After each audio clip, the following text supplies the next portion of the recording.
Kembali di Ainis Pagi, pemirsa, ruang staf di lantai 3 Mapolda Banten, Kota Serang mengalami kebakaran. Belum diketahui penyebab pasti pemicu kebakaran tersebut.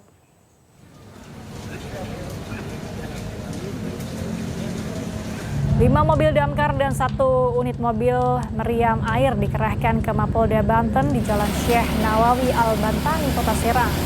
Kebakaran terjadi pada Minggu malam pukul 21.40 dan berhasil dipadamkan pada pukul 22.20 menit.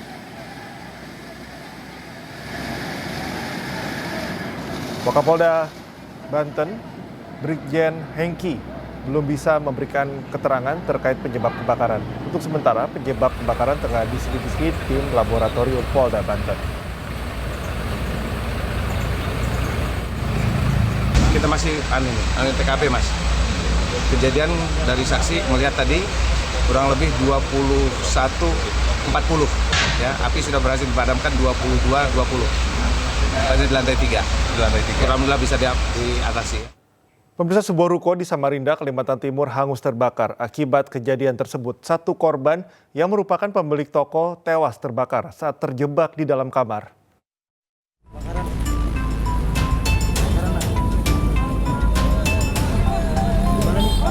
Kebakaran terjadi di Jalan Pangeran Hidayatullah, Kecamatan Samarinda Kota Samarinda pada Minggu dini hari. Di TKP Portugal 72 sudah di TKP. Api dengan cepat membakar ruko dan 1 mobil yang berada di depan ruko. Pos ke-1 masih tahap penyiraman. Petugas pemadam kebakaran berjibaku memadamkan api yang terus berkobar lantaran banyaknya material yang mudah terbakar. Ditambah kepulan asap hitam pekat membuat petugas kesulitan melakukan pemadaman. Setelah 2 jam, api berhasil dipadamkan, namun naas, 1 orang wanita yang merupakan pemilik ruko ditemukan tewas terbakar di dalam kamar. Pihak keluarga, terutama anak korban, histeris saat jasad sang ibu dievakuasi oleh petugas. Diduga kebakaran akibat korsleting listrik. Kejadian kebakaran di persimpangan 3 antara Jalan Hidayatullah dengan Musa Salim menghanguskan 1 buah tempat usaha ruko, 2 terdampak dan menyebabkan 1 orang pemilik ruko berjenis kelamin perempuan meninggal dunia terbakar di ruangan atau di kamar lantai 2 nomor 3. Pihak kepolisian melakukan penyelidikan untuk mengetahui pasti penyebab kebakaran ini. Dari Samarinda, Kalimantan Timur, Ardi Wirya, Ainis melaporkan. Puluhan pemuda terjaring razia balap liar yang digelar Polsek Delangu, Kabupaten Mojokerto pada Minggu pagi. Para pelaku nekat masuk ke dalam sungai untuk menghindari kejaran polisi.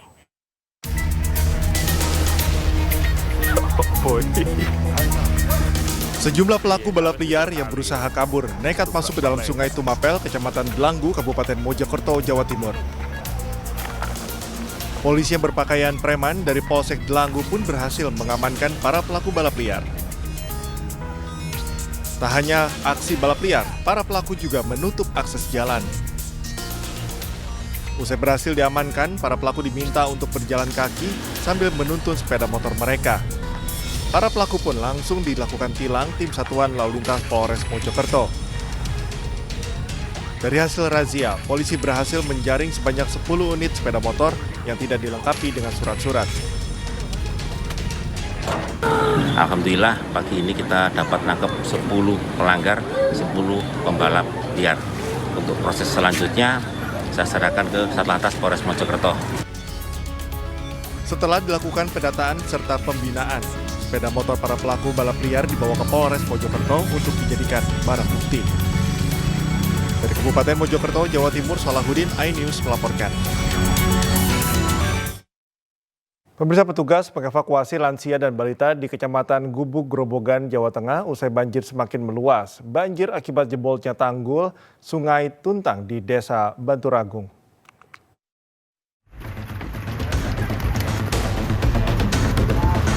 Dengan menggunakan perahu karet, petugas BPBD Grobogan mengevakuasi lansia, ibu-ibu serta balita yang terjebak banjir di Desa Ringin Kidul, Kecamatan Gubuk, Grobogan, Jawa Tengah.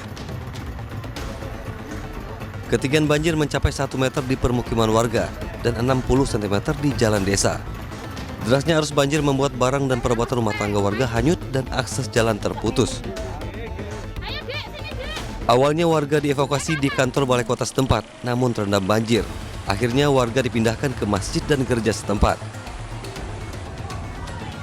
Banjir terjadi akibat jebolnya tanggul yang berjarak 1 km dari desa Ringin Kidul. Banjir yang kian meninggi membuat warga kesulitan mengungsi ke tempat aman. Ini dari mana airnya? Dari Jator. Jator Agung, yang tanggul jebol tadi? Iya. Untuk ketinggian air sekarang sampai mana? Rumahku sampai naik. Sepinggang? Sampai Berarti udah terendam semuanya ini? semua. Lah ini Ambruk, kemarin ambruk. nanti rencana mau ngungsi atau gimana? Ya ngungsi nanti. Mana? Mana? Ngungsinya. Berdasarkan data dari pemerintah Desa Ringin Kidul, 650 kepala keluarga terdampak banjir.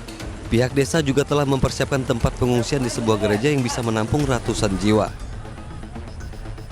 Dari Grobogan, Jawa Tengah, Rustama Nusantara, iNews melaporkan.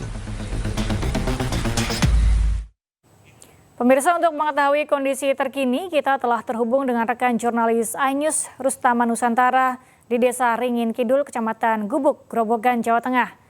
Ya, halo, selamat pagi Rustaman. Berapa desa yang terendam banjir hingga saat ini? Ya, selamat pagi Angga. Kami menginformasikan bahwa untuk hari ini ada 2 desa yang terendam banjir dan terdampak ada sekitar lebih dari 1.000 kakak di 2 desa tersebut. Dan kondisi yang terparah saat ini berada di Desa Ringin Kidul, di mana ketinggian air saat ini masih mencapai 1 meter untuk yang di rumah dan 60 meter yang ada di jalanan. Bisa kita tunjukkan untuk saat ini untuk rumah masih terendam banjir dengan ketinggian di dalam sekitar 60-70. Banyak warga yang masih ada di rumah dan sebagian lagi sudah berada di pengungsian. Ini untuk kondisi rumah yang ketinggiannya mencapai lebih dari 70 meter sampai 1 meter, jadi tidak bisa dilewati, tidak bisa untuk akses pulang. Dan ini masih ada juga barang-barang yang masih tertinggal di sini dan ada beberapa warga yang masih bertahan di sini. Ada ibu-ibu yang di sini, Bu. Ini untuk di sini tidak ngungsi, Bu? Tidak. Berarti kondisi air sudah mulai berada di rumah sudah surut ya? Surut kecil ini kemana saya? Surut ya. Tidur di mana Ibu? Ini ada yang sakit? Betul. Ini ada bapak-bapak yang masih tertidur dengan kondisi yang mungkin kondisi capek, sakit? Betul. Enggak ya? Ini mau bersolat subuh terus mulai. Iya. Dan ini di depan saya ada lokasi pengungsian di sebuah gereja yang saat ini menampung sekitar 200 jiwa dan untuk yang lainnya berada di pengungsian di masjid dengan jumlah yang lebih banyak, Angga. Apa tindakan penanggulangan yang sudah dilakukan oleh pihak terkait, Rustaman? Untuk saat ini untuk penanggulangan untuk tanggul jebol yang berada di Batur Agung belum bisa diatasi dan untuk antisipasi pertama yaitu warga pihak desa membuat pengungsian di titik-titik yang aman dan dari Dinas Sosial dan BPBD juga sudah siap melakukan untuk evakuasi dengan mempersiapkan perahu-perahu karet di lokasi banjir. Enggak? Ya, bagaimana dengan kondisi warga? Apa bantuan yang diperlukan oleh warga yang terdampak akibat banjir ini? Ya, untuk saat ini untuk bantuan logistik sudah dipersiapkan dari pemerintah dan beberapa donatur-donatur lainnya. Jadi untuk keperluan makan, minum, dan pakaian sudah tercukupi. Bagaimana dengan kondisi banjir sampai saat ini masih ada yang dengan ketinggian 1 meter dan kira-kira apakah sudah ada estimasi kapan banjir tersebut bisa surut? Ya, untuk banjir saat ini belum bisa dipastikan kapan surut, tergantung untuk penutupan tanggul sendiri karena tanggul jebol sekitar 50 meter. Baik, apakah sudah ada dari pemerintah untuk membetulkan atau membangun kembali tanggul jebol tersebut, Rustaman? Ya, pemerintah saat ini juga sudah mempersiapkan peralatan-peralatan untuk menutup tanggul jebol, tapi menunggu kondisi air surut dulu, Angga. Jadi kalau tidak ada air bisa untuk perbaikan secara total itu.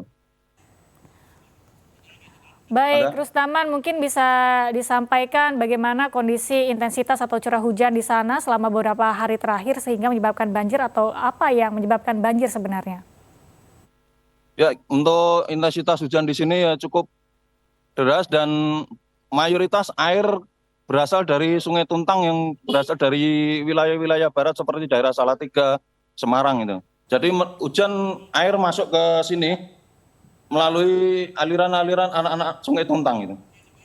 Baik, Rustaman Nusantara, terima kasih melaporkan langsung dari Grobogan, Jawa Tengah. Selamat bertugas kembali dan jaga keselamatan diri Anda. Kita beralih ke informasi lain, pemirsa. Hingga kini identitas warga asing yang ditemukan tewas di bak penampungan air di Jimbaran, Badung hingga kini belum terungkap. Petugas Polresta Denpasar juga belum bisa memastikan penyebab korban tewas. Dan informasi ini sekaligus menutup iNews pagi hari ini. Cuplikan tayangan berita iNews dapat Anda saksikan di kanal YouTube @official iNews. Dan mewakili kerabat kerja yang bertugas, saya Cikal Mutazam. Dan saya Galuh Pandu, pamit undur diri. Terima kasih, selamat pagi dan sampai jumpa.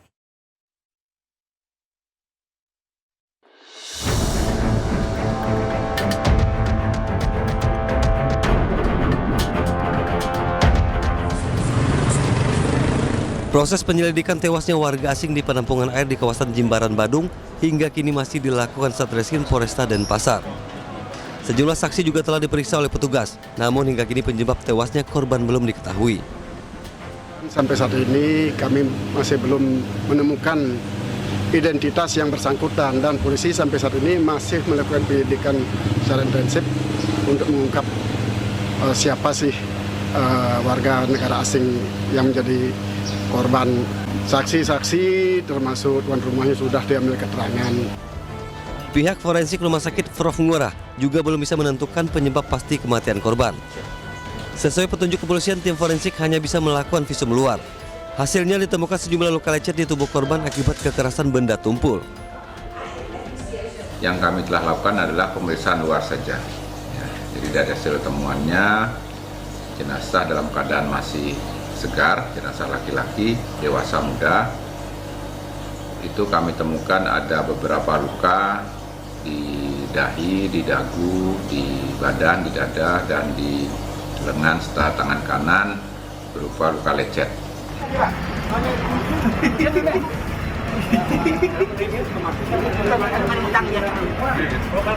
Sebelumnya jasad pria tanpa identitas yang diduga warga asing ditemukan di sebuah bak penampungan air di loteng Pondok Ayanahu di kawasan Bypass Ngurah Rai, Jimbaran. Saat ditemukan, kondisi jenazah tidak mengenakan pakaian dan kondisi bak air dalam keadaan kosong. Dari Denpasar Bari, Indira Ari, iNews melaporkan.